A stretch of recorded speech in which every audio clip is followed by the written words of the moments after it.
Assalamualaikum, perkenalkan nama saya Latifah Dena Kusuma dengan NPM 2320155. Perkenalkan, nama saya Eri Erlina dengan NPM 2320168. Perkenalkan, nama saya Catrina Lindu Irvanti dengan NPM 2320154. Apa itu aliran teologi dan apa saja macam-macamnya? Kemunculan aliran teologi. Teologi adalah ilmu yang membahas tentang tauhid, sedangkan tauhid sama dengan akidah itu sendiri. Ilmu ini tumbuh di dalam Islam sebagaimana agama-agama yang lain sebelumnya, karena beberapa faktor yang menyebabkan pertumbuhannya, kemudian berkembang dari waktu ke waktu dalam sejarah Islam.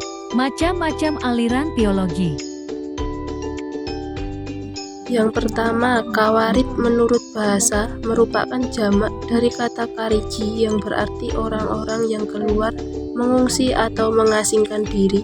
Kelompok kawarid yang pertama adalah al-Uhakimah atau Surah atau Daruriyah, yaitu pengikut Ali yang memisahkan diri karena tidak setuju dengan adanya perdamaian antara beliau dengan Muawiyah saat perang Siffin. Mereka menganggap Ali dan orang-orang yang menyetujui perdamaian tadi adalah orang-orang kafir dan halal darahnya. Yang kedua, Syiah.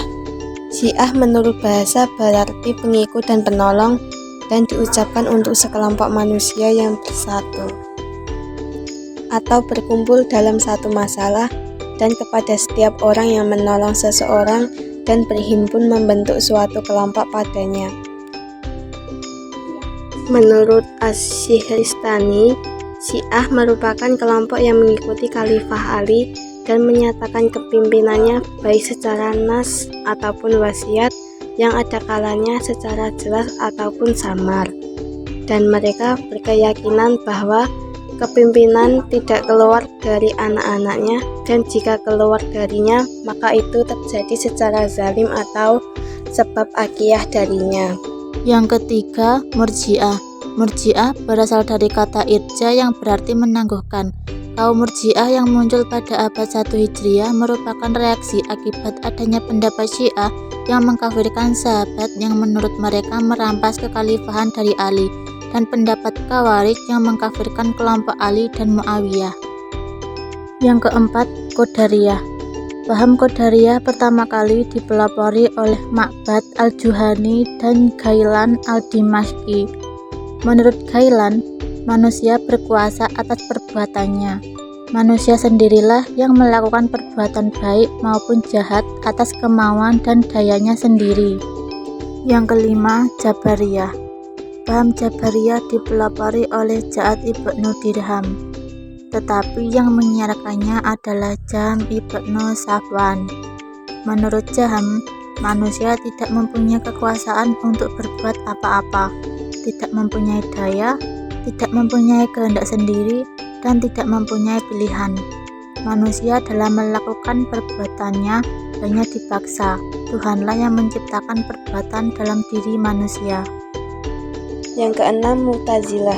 Dinamakan Mu'tazilah sebab Wasil dan Amru memisahkan diri dari halaqah Hasan Basri karena adanya perbedaan pendapat antara Wasil dan Amru dengan Hasan Basri tentang hukum orang Islam yang berbuat dosa besar. Menurut Wasil dan Amru, orang Islam yang berbuat dosa besar itu bukan mukmin, bukan pula kafir, tetapi dia berada di antara keduanya, yaitu fasik.